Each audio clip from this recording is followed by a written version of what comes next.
Hello everyone, my name is Ronnie and this game is Rise of Kingdoms. The most awaited Eve of the Crusade, Lost Kingdom, aka KvK, is here on our front doorstep. And we just got the message about the preparation. So stay a while and listen, because I want to give you guys some tips and advices how you can prepare for the Season 3 of KvK.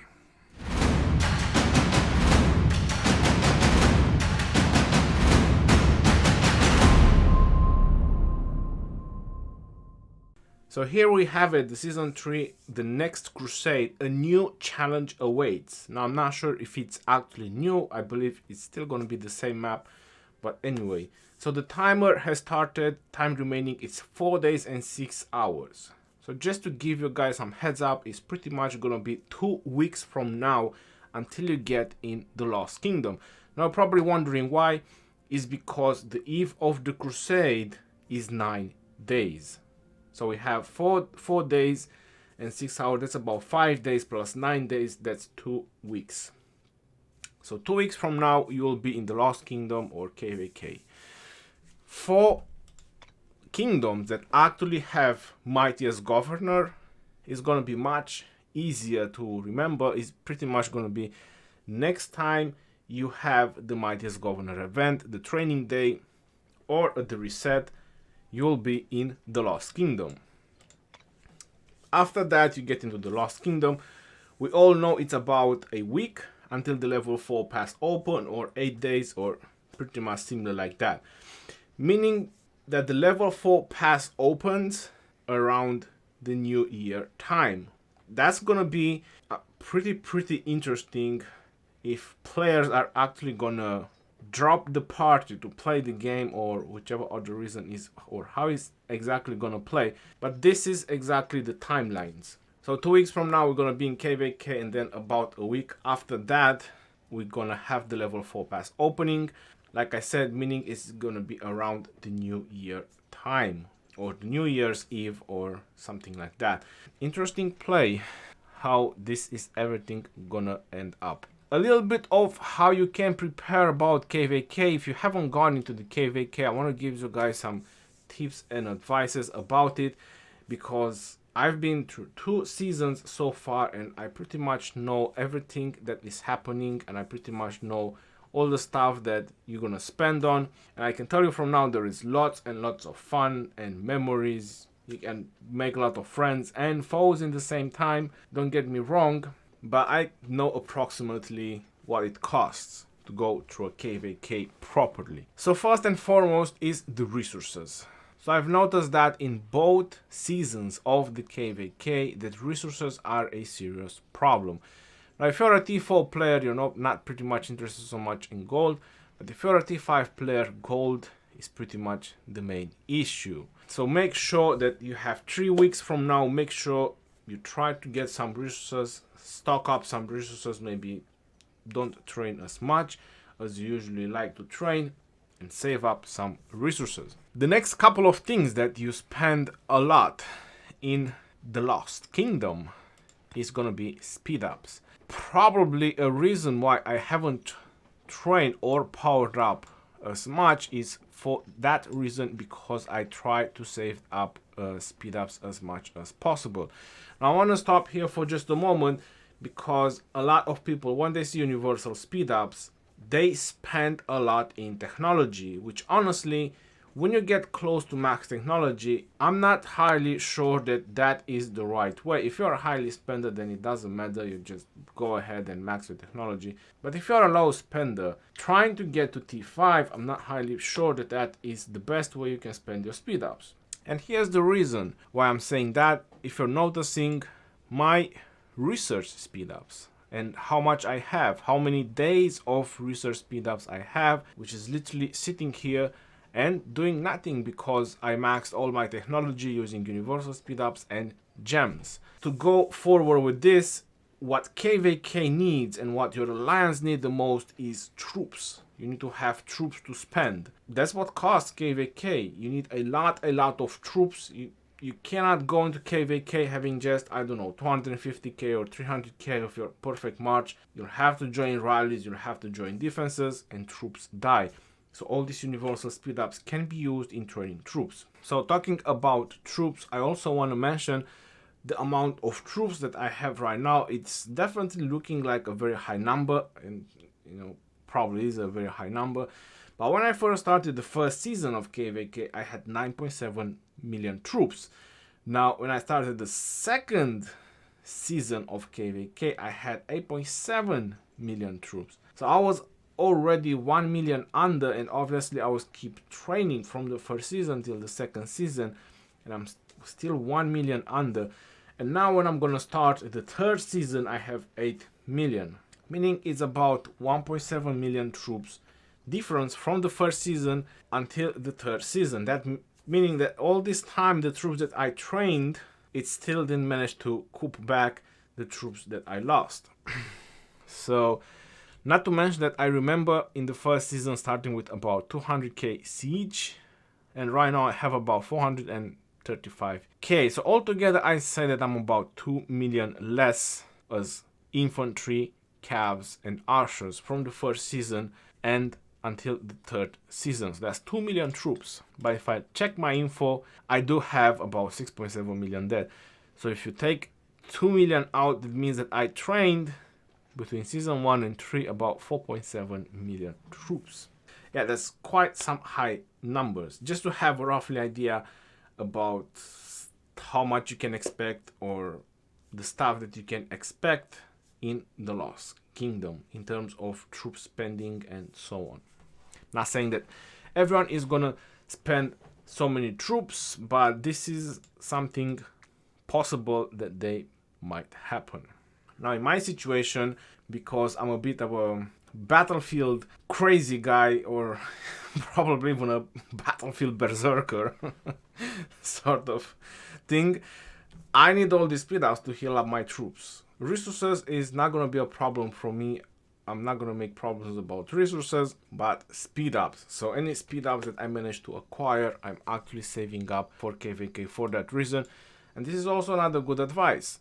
Universal speed ups can be used for healing as well. If you like field battles, if you don't do field battles, you cannot rely on the free healing. This is something that a lot of players rely on, the free healing. Now, how is the free healing? So I can tell you that when you heal up troops in the hospital, you need to put only 1.5 hours, or maybe a couple of minutes less. That way, with the 30 helps from the Alliance, if you have a level 25 Alliance Center, with the 30 helps from the Alliance, you get free healing. So you queue up 1.5 hours, then you queue up another 1.5 hours, and you keep doing that like 100 times, and then you'll empty up your hospital for free without spending 5 to 10 days of speed ups. But in my situation where I want to be full time on the battlefield, these speed ups are gonna go on just like water on a river, something like that. So all these speed ups, they will mainly be used for healing. So this is my advice. Don't just use the universal speed ups on just researching. You can keep universal speed ups for healing and especially for training troops, which is kind of the most important part that you need to have in KvK. Also, it helps a lot in Osiris. So even if you don't spend them in KvK, that's perfectly fine. There's nothing wrong. You have troops in Osiris and you won't need to heal in Osiris. A lot of advantages having a lot of troops. And you're noticing the building speed up again, because I probably jammed or used universal speed ups for my buildings as well to get to 25. Into the boosts. This is also a very important part, because if you want to play on the top, if you want to fight with the top players, you need 50% army expansion. Now I get this a lot when people are telling me, well, it costs 2,500 gems in the VIP shop. Nobody can afford 2,500 gems every 4 hours. It's too expensive. I totally get it. I personally got 10 pieces from the Osiris shop when it was the Osiris League Championship. How about that? Everyone got coins during the Osiris League by playing either Arc or either the League. Those coins could have been transformed in Advanced Army Expansion, get 10 pieces, and you would have just had a 10 pieces stock. Now that's one way you can get it, and I totally understand, because I do believe in the VIP shop you need VIP 14 to actually unlock the Advanced Army Expansion. As VIP 13 you just unlock the Legendary Commander Sculpture. and VIP 14 is for Advanced Army Expansion, and I hope I'm not wrong. Okay, I do understand that, but you have the courier station. Now in the courier station, whenever she arrives, you do get 70% off army expansions, and that's pretty much how I got most of them, through the courier station, just getting them 70% off, meaning 1,500 gems. Now that's a really good value for the army expansion. Going back into the boosts, this is also a major mistake that a lot of players do. They look at the 24-hour enhanced defense or attack, depending which type of troops you choose or the role you want to take, and they say, well, I don't really think this is worth it 600 gems or this is worth it 700 gems. Well, this is actually highly worth it. You're looking, well, it's just 5%. Well, that 5% will make a little bit of a difference, will make your troops either stronger or more defensive by just spending a couple of gems to get a proper attack buff, and you have it for 24 hours. Now going back in your other seasons of KvK, for how many days did you actually fought in the Lost Kingdom? Was it 1, 2, maximum 3? There you go. So you can actually find out how much gem you spend on these particular powerful buffs that you can personally do in a couple of days. Shields are also very, very important, but the most recommended is that you teleport back rather than actually popping a shield. They are useful. Maybe you want to log off just for 1 hour. I always suggest 24-hour peace shield. Don't sleep on 8-hour peace shield. This is not helpful. I have seen it so many times. Players getting zeroed because of the 8-hour shield. They didn't log on. They logged on half an hour after the peace shield went off and they got zero. Be safe in the Lost Kingdom because Lost Kingdom is unforgiven. Going into the others, we have the teleports, which I can honestly tell you that in my first season of KvK, I used about 200 teleports. In my second season, I approximately used about 120, 130. I tried to lower down the numbers. And now in the third season, I want to spend even less than that, around 70, 80. Let's see if we can make it to that. So you kind of have an idea about how many teleports you will spend in the Lost Kingdom. Now, in terms of action points, that is entirely up to you. If you saved up action points, you want to save up action points, we'll get into that as well.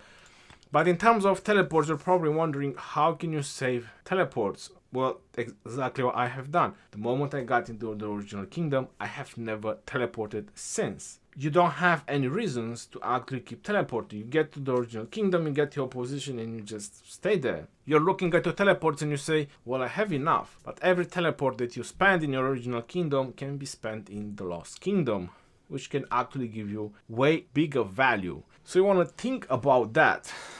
Also, another advice I give you is another mistake that a lot of players do is these credits in the shop. A lot of players just go and buy Speedups. You're noticing they buy Speedups, talent resets, again Speedups, army expansion. There is quite a very small amount of players that actually purchase the stuff that you need, and those are the teleports. So if I keep going down, you're noticing they keep buying even experience. You need those teleports. So those teleports is the stuff that you need to buy from the shop. You want to make sure you want to have enough teleports. So I have 6 million credits. That means I can definitely purchase a lot of these teleports. So I can literally buy 40 if I want. Or I can buy a civilization change, which is 10,000 gems. How about that? So you definitely want to save some of those credits and make sure you have plenty of teleports in the Lost Kingdom, because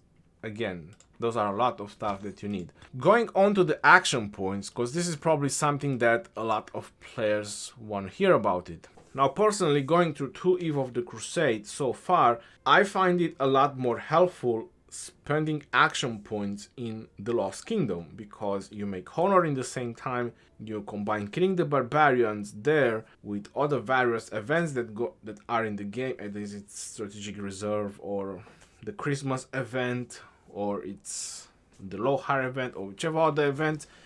you might find in the Lost Kingdom in the same time, that's when I find spending the action points in the Lost Kingdom the most efficient way. The first stage of the Eve of the Crusade, the 3 days, the Marauders, is actually a good way to spend action points, but I don't highly think it's the best way. The reason I say it's a good way, because you're helping your kingdom trying to get a higher rank as possible. More points for the kingdom, that means you get a higher rank, you can get a better buff throughout the Lost Kingdom. Definitely worth it on the Eve of the Crusade, but the best way to actually spend it is in the Lost Kingdom.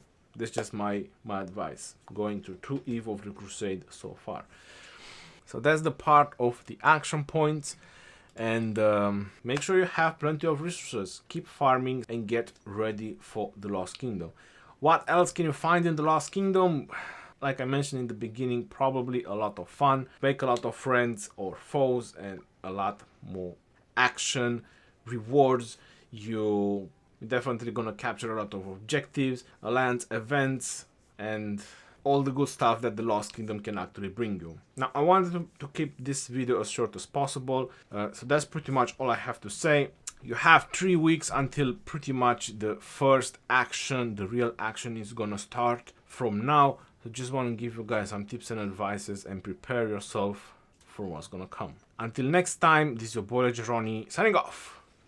Peace out, yo, and take care.